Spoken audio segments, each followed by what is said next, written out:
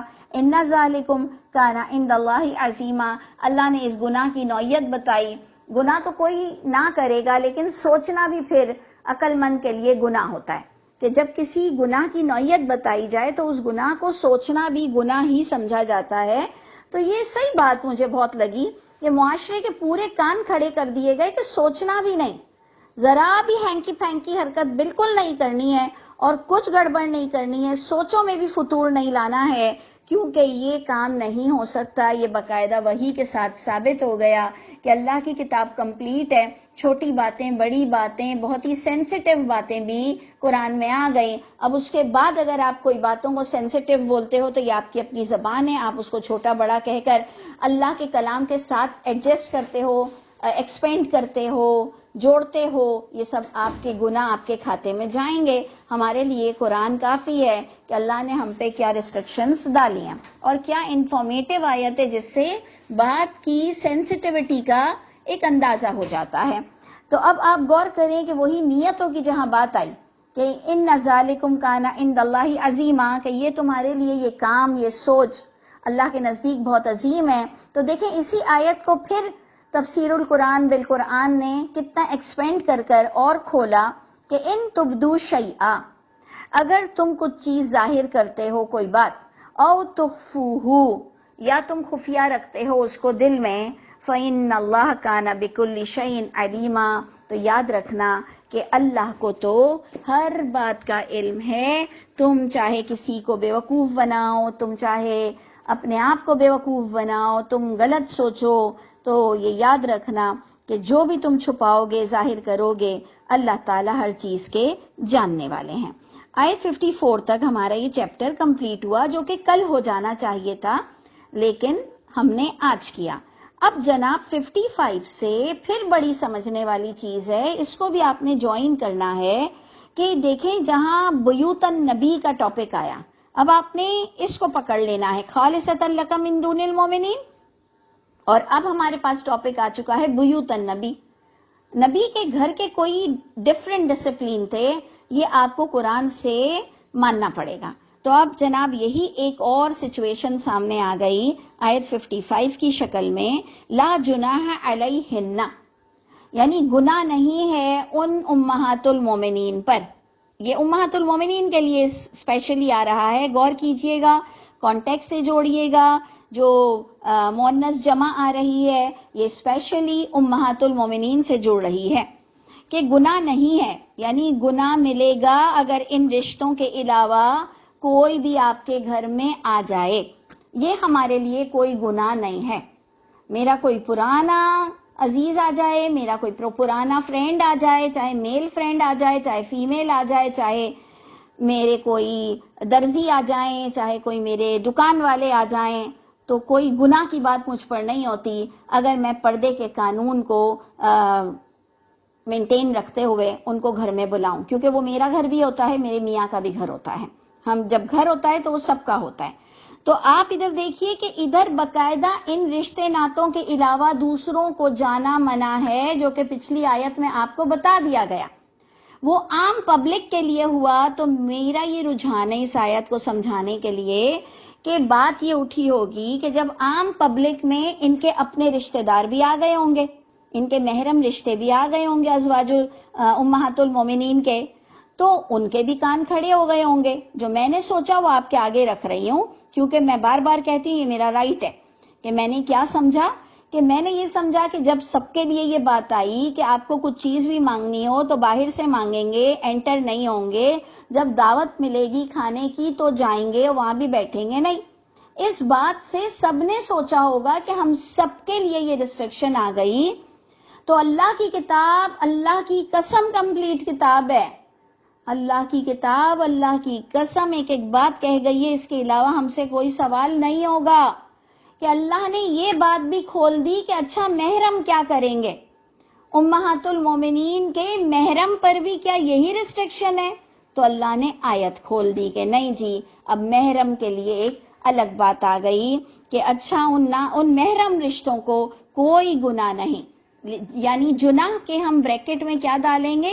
نہیں گناہ ان محرم رشتوں پر، کیونکہ کانٹیکس سے ہم لیں گے بیوتن نبی کا ٹاپک. نہیں گناہ گھروں میں داخل ہونے کے لیے محرم رشتہ داروں کو ان عورتوں کے معاملے میں فی آبائہن، ان کے باپ ان کے گھر میں بغیر کھائے بھی، کھانے کی دعوت کے بغیر بھی جب چاہیں اپنی بچیوں سے ملنے جا سکتے ہیں. ان کے باپوں کے بارے میں کوئی گناہ نہیں ہے. ولا ابنائہن، نہ ان کے بیٹوں کے بارے میں، ان کے بیٹے ہیں وہ آ سکتے ہیں. ولا اخوانہن، نہ ان کے بھائیوں کے بارے میں. ہمارے لیے یہ آیت میں پھر کہوں گی کہ ڈیفرنٹ ہے، ہم ان محرم کے علاوہ بھی نامحرم کو بلا سکتے ہیں تمیز کے دائرے میں، ادب کے دائرے میں، پردے کے ساتھ.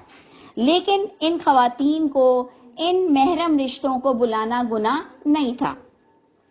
ان کے باپوں کے معاملے میں کوئی گناہ نہیں ہے، وہ آ جائیں جب بھی چاہیں، بیٹوں کے معاملے میں، بھائیوں کے معاملے میں. ولا ابنائی اخوانہن، سارا ولا لا لا لا لا لا، یہ لا کس پر جائے گا؟ لا جناح، لا جناح، لا جناح.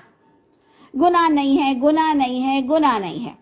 نہ بھائیوں کے معاملے میں کوئی گناہ ہے کہ وہ آ جائیں گھروں میں، نہ ولا ابنائی اخوانہن، اخوان ان عورتوں کے جو بھائی کے بیٹے ہیں ان کے لیے بھی کوئی گناہ نہیں ہے. ولا ابنائی اخواتہن، اخوات بہنوں کے بیٹے بھی. دیکھیں یہاں کس کو دیکھا جا رہا ہے؟ لیڈیز کے بارے میں بات نہیں ہو رہی ہے یہاں، جینٹس کے بارے میں بات ہو رہی ہے، مردوں کے بارے میں بات ہو رہی ہے کہ امہات المومنین کے گھروں میں نہیں جانا چاہیے، لیکن یہ محرم رشتے جا سکتے ہیں.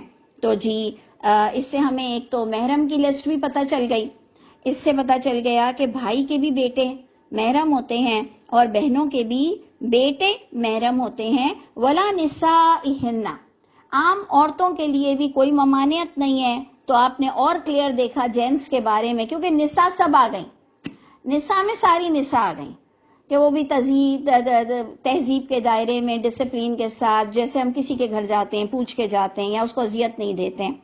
تو عام عورتوں کو بھی اجازت آ گئی کہ امہات المومنین سے وہ مل سکتی ہیں. ولا ما ملکت ایمانہن، اس میں آپ دیکھیے مذکر بھی آ رہا ہے، مؤنث بھی آ رہا ہے، کہ ایون وہ مذکر غلام سے بھی گھر میں وہ آ سکتے ہیں. مذکر غلام بھی، مؤنث تو آتی ہوں گی کیونکہ نسائہن میں بھی ہے، اور وہ ملکت یمین میں سب آ گئے ہیں. تو آپ دیکھ لیجئے کہ غلام غلام ہوتا ہے، غلام سے شادیاں نہیں ہوتی ہیں، نہ غلام سے ہوتی ہیں تو لونڈیوں سے بھی نہیں ہوتی ہیں. آزاد آزاد سے کرے گا اور غلام لونڈی سے کرے گا. اگر بہت ریئر کوئی سچویشن ہے تو تب جا کر آپ نے والمحصنات کا فرسٹ پیج پڑھنا ہے پارے کا، کہ وہاں پر آپ کو کلیئر محکم آیتیں مل گئیں کہ غلام غلام سے کریں گے، اور یعنی غلام لونڈی سے کریں گے اور آزاد آزاد سے کریں گے. اور اگر کوئی حق مہر آزاد کو نہیں دے سکتا اور وہ بہت پریشان ہے بیوی کے معاملے میں، تو بھی اگر تم صبر کر لو تو بہتر ہے، نہیں تو پھر تم لونڈی سے کرو، کیونکہ وہ انسٹیٹیوٹ امبیلنس رہے گا.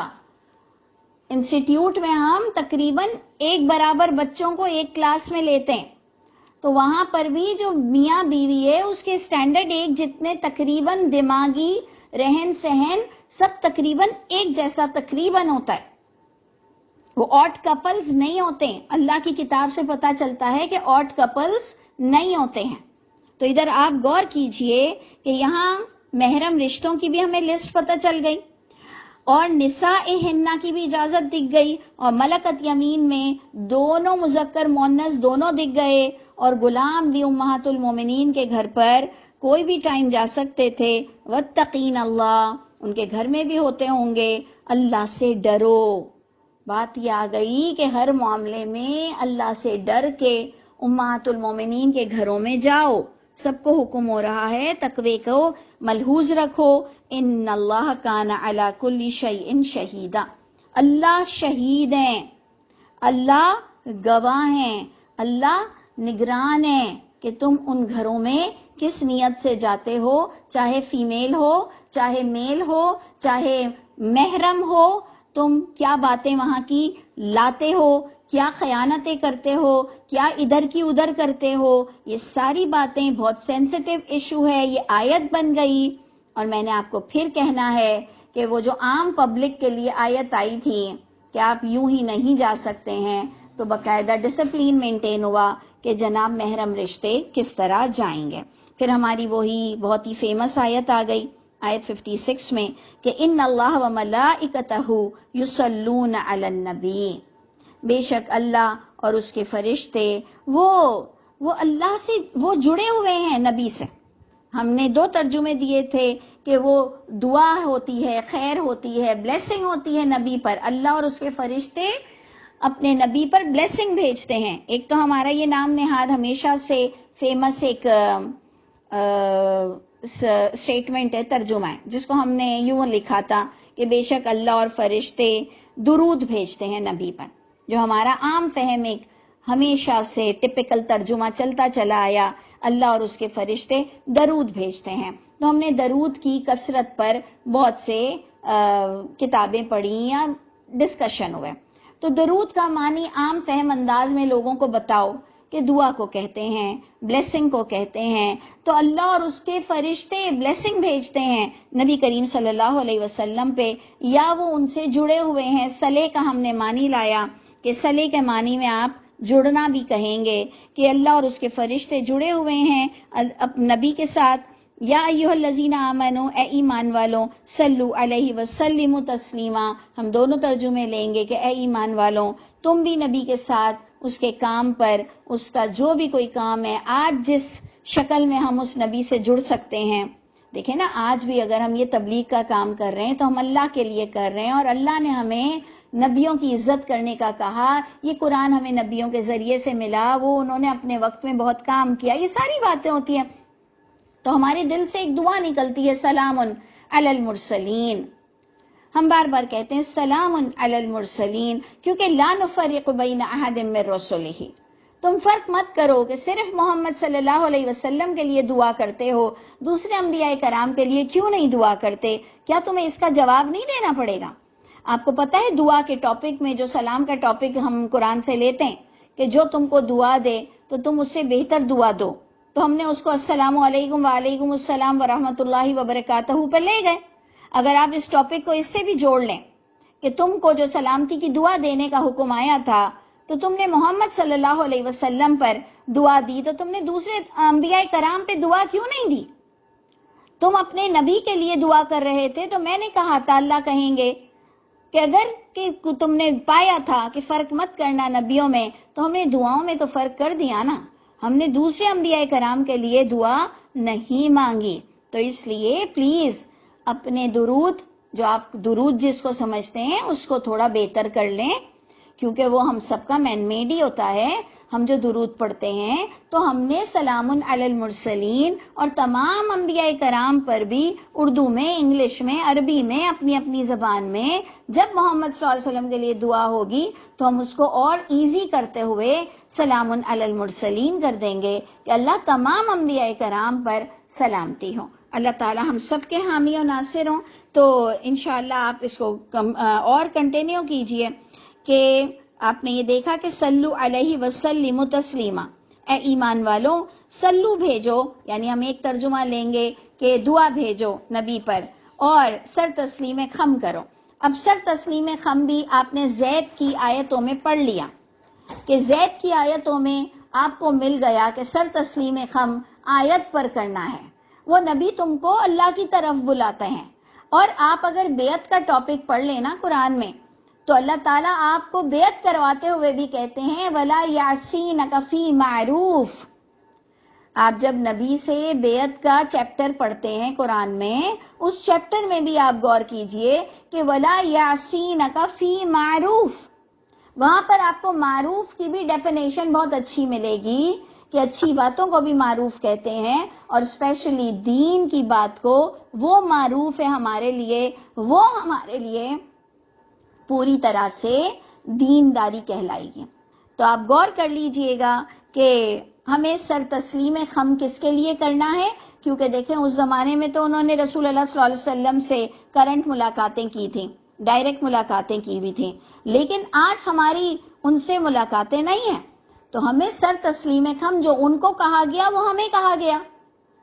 میں نے آپ کو پچھلی بھی آیت میں کہا کہ زید نے ہم سے زیادہ اچھی طرح جانا ہوگا کہ اللہ اور اس کے رسول جب حکم دے دیں تو تمہارے لیے کوئی اختیار نہیں ہے. اس آیت کا مطلب زید نے زیادہ اچھی طرح سمجھا ہوگا. میں نے تو آپ کو کہا نا کہ اگر مجھے وہ پرائیویٹلی کوئی بات کہہ دیتے رسول اللہ صلی اللہ علیہ وسلم تو میں کہتی کہ نہیں، ایک نبی نے کہا ہے تو ان کی باتوں میں برکت ہوگی، مجھے اپنی زندگی فنا کر دینی چاہیے. لیکن زید ہم سے زیادہ صالح بھی ہوں گے، زید ہم سے زیادہ سمجھدار بھی ہوں گے. وہ اللہ کی حدودوں کو برقرار نہیں رکھ پاتے ہوں گے اس بیوی کے ساتھ. انہوں نے اس سے علیحدگی کر لی جبکہ نبی نے کہا تھا امسک علیک زوجک. تو آپ غور کیجئے، یہ بڑا سمجھنے والا پوائنٹ ہے، بہت انٹلیکچوئل پوائنٹ ہے. اللہ فرما رہے ہیں تم سر تسلیم خم رکھو، یعنی اللہ کی کتاب کے معاملے میں جو تمہیں آرڈر مل رہے ہیں اس سے آؤٹ ہونے کی ضرورت نہیں ہے. اندر رہو، قرآن کے اندر رہتے ہوئے اپنے آپ کو ایمان والا بناؤ. اور اسی کے ہی ساتھ ہم آیت دوسری بھی لیں گے 57 کہ ان الذین یؤذون اللہ ورسولہ، بے شک جو لوگ بھی اذیت دیتے ہیں اللہ اور اس کے رسول کو. وہی بات آ گئی، اللہ اور اس کے رسول کو اذیت دینے کا بھی پورا قرآن سے آپ کو ٹاپک ملے گا. غلط بولنا، غلط حدیث بولنا. آپ کو لگتا نہیں ہے کہ ہاں آپ اور میں جو غلط روایتیں پڑھتے ہیں، غلط حدیثیں پڑھتے ہیں، غلط باتیں کرتے ہیں، غلط معجزات بتاتے ہیں، غلط قصے کہانیاں، اندر کی داستانیں، بیویوں کی داستانیں بتاتے ہیں، اگر جہاں کہیں ہم غلط ہیں تو آپ کو احساس نہیں ہوتا کہ اللہ کے نبی کو جب پتہ چلے گا قیامت کے دن تو کتنی بری بات ہوگی اور کتنی اذیت ناک بات ہے کہ ہم کسی پر بغیر تصدیق کے باتیں کرتے پھریں اور عجب عجب سی باتیں کریں. یہ تو لوگوں نے پوری بخاری پڑھی نہیں ہے. ذرا پوری بخاری پڑھ کے تو دیکھو، اپنی فیملی کے سامنے پڑھ نہیں سکو گے. اتنی اندر کی باتیں لکھی گئی ہیں بغیر اجازت، اتنی اندر کی باتیں، اتنی عجب باتیں کہ اللہ ہم سب کو حیا عطا فرمائے اور سوچ عطا فرمائے کہ ہم کس طرح منہ اپنے کالے اٹھیں گے. کتنا اللہ کی ناراضگی ہم پر ہوتی ہے. جیسے اللہ فرماتے ہیں نا کہ تم خدا کی اولاد بناتے ہو آسمان ٹوٹ جائے، لیکن ٹوٹتا تو نہیں نا. آدھی سے زیادہ دنیا نے اللہ کی اولاد بنائی ہے. اللہ کہتے ہیں جب تم خدا کی اولاد، اللہ کی اولاد بناتے ہو تو آسمان پھٹ جائے، یعنی شدت غصہ. تو یہ جو آپ اور میں اللہ رسول پر بیٹھ کر ممبر پر اور مسجدوں میں اور یہ کتابوں کو جو ہم نے دین کا حصہ بنا رکھا ہے، آپ کو اس کی شدت کا اندازہ ہو جائے نا کہ اللہ نے کہا ہے وَمَنْ أَظْلَمْ مِمَّنِ افْتَرَىٰ عَلَى اللَّهِ كَذِبًا. سب سے بڑا اللہ کے نزدیک وہ ظالم ہے، کالے چہرے والا ہوگا، دھول اٹی ہوئی ہوگی اس کے منہ پر، جو اللہ رسول پہ جھوٹ بولتا ہے اور پھر اس کو دین کا نام دیتا ہے. تو اللہ کی کتاب اتنی پیاری ہمارے سامنے رکھی ہے. ایکچولی ٹاپک ہے اذیت دینے کا، اس لیے میں نے اتنی باتیں کی ہیں کہ یہ باتیں جو آپ حدیثوں کی اور روایتوں کی لاتے ہیں نا اور فقہ مرتب کرتے ہیں نا اور مفتی اعظم بنے پھر رہے ہیں نا ہم سب، اور شیخ الحدیث بنے پھر رہے ہیں نا، اللہ تعالی ہم پر بس کرم فرمائے کہ ہم ڈھیل کے دنوں میں سدھر جائیں. اگر ڈھیل کے دن میں ہم نہیں سدھرے نا بہت برا انجام ہونے والا ہے ہمارا. تو جو لوگ اللہ رسول کو اذیت دیتے ہیں، لعنت ہے ان پر، اللہ کی لعنت ہے ان پر دنیا میں بھی اور آخرت میں بھی. تو اللہ کا واسطہ، اذیت میں سب سے بڑی اذیت یہ کہ جب تم پہ کوئی جھوٹ بولے گا اور اس جھوٹ کو تم کسی بھی طرح سچ ثابت کرو گے، سامنے والا آپ کا کچھ بھی نہیں کر سکتا، بددعا دے سکتا ہے صرف آپ کو. اس کی آہ لگتی ہے آپ کو جب آپ پر کوئی بہت جھوٹ بولے گا، آپ کی ماں پر بھی جھوٹ بولے گا، آپ کے باپ پر بھی جھوٹ بولے گا اور وہ ایک برانڈ ہوگا، اس کی بات مانی جاتی ہوگی، تو آپ کہیں گے بس اللہ آپ کی لاٹھی بے آواز ہے، اے میرے اللہ آپ اس شخص سے نمٹ سکتے ہیں.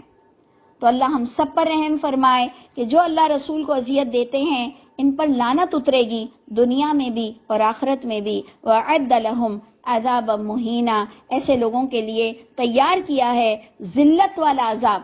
ہم روتے پھرتے ہیں کہ ہم ذلیل کیوں ہیں، ہم ذلیل کیوں ہیں، ہم ذلیل کیوں ہیں.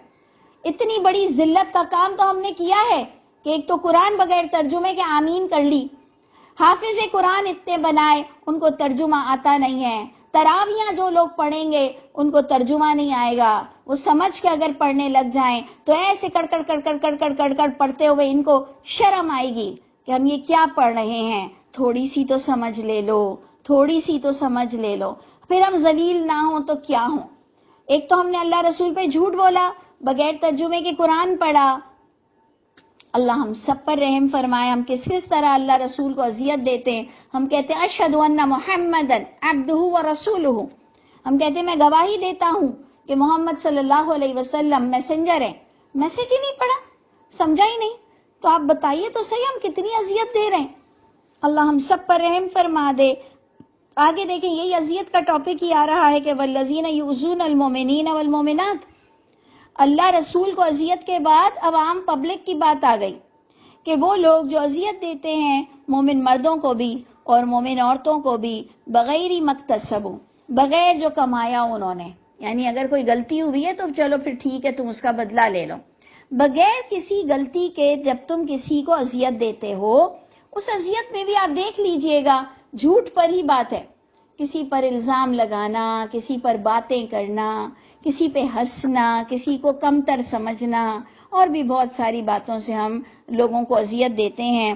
اللہ تعالیٰ میں اور آپ جہاں کہیں ہم اگر اپنے گھر میں بھی کسی کو اذیت دے رہے ہیں، اب اگر جن کے گھروں میں ہی ساس بہو ایک دوسرے کو اذیت دیتی ہوں، اور اگر گھر والے شوہر اور بیوی ایک دوسرے کو اذیت دیتے ہوں، بچوں کو ہم دے رہے ہوں یا ہمیں بچے دے رہے ہوں اذیت، تو آپ دیکھ لیجئے کہ سب کا حال کیا ہوگا۔ اللہ فرماتے ہیں کہ جو لوگ اذیت دیتے ہیں بغیر کسی کمائی کے فَقَدِ احْتَمَلُوا بُهْتَانًا وَإِثْمًا مُبِينًا، تو یقیناً ان لوگوں نے اپنے اوپر لاد لیا ہے، ایسے لوگوں نے خود اٹھا لیا ہے بہتان، اتنا بڑا الزام لے کے وہ اس دنیا سے جائیں گے۔ جو لوگ گھر میں بھی لوگوں کو اذیت دیتے ہیں، باہر بھی دیتے ہیں، ممبر پر بیٹھ کر جھوٹی حدیثیں پڑھتے ہیں، ہم اس آیت میں سب کو لائیں گے کہ کم از کم اپنی پرسنالٹی ایسے تو مت کرو نا کہ گھر والوں کے آنسو نکالتے ہو، گھر میں بچیاں لا کر یا ہم کسی بھی سطح سے نوکر ماسیوں کو یا ان کی سیلری روک کر یا ہم باس بن کر، یعنی ہمارے ہاتھوں میں پوری چیزیں، ہم جب چاہیں کسی کو ذلیل کر دیں اور آنسو نکال دیں۔ تو اللہ فرماتے ہیں اگر تم نے یہ حرکت کی ہے تو فَقَدِ احْتَمَلُوا، تم نے لادا ہے بہتان، اپنے اوپر بہت بڑا الزام لے کے اس دنیا سے جاؤ گے، وَإِثْمًا مُبِينًا، اور اتنا بڑا جرم اور گناہ لے کے جاؤ گے جو کسی کو کچھ بولنے کی اجازت نہیں ہوگی، کیونکہ وہ مبین ہوگا، کھلم کھلا جرم ہے، یہ کھلا جرم ہے، کھلا جرم ہے، یہ انوسینٹ ہی نہیں بن سکو گے کہ اچھا اللہ تعالیٰ مجھے تو نہیں پتا تھا، اچھا اس میں بھی گناہ ہے، اچھا مجھے تو نہیں پتا تھا، یہ اتنا کلیئر گناہ ہے۔ مومن مومنات کو اذیت دینا یا اللہ رسول کو اذیت دینا، جھوٹ بول کر دینا، بہتان لگانا، اپنے اوپر تم بہت بڑا بہتان لے کر جاؤ گے۔ اللہ تعالیٰ مجھے اور آپ کو سچا مومن بنا دے۔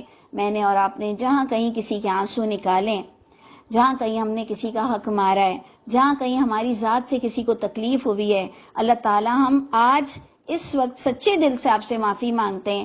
انشاءاللہ نیکسٹ منٹ اگلے لمحے ہم اپنی وہ حرکت نہیں کریں گے، اور اللہ تعالیٰ ہم آپ کے آگے سر تسلیم خم کرتے ہیں، ہمیں نئی زندگی عطا فرمائیے، ہمارا نیا اعمال نامہ ہے، اور اگر اس سے بھی بہتر ہو کہ اللہ ہماری برائیوں کو نیکیوں میں کنورٹ کر دیجئے، تو اللہ تعالیٰ آپ تو کریم ہیں، آگے ہمیں نیک انسان بنا دیجئے۔ سبحان ربک رب العزت عما یصفون وسلام علی المرسلین والحمد للہ رب العالمین۔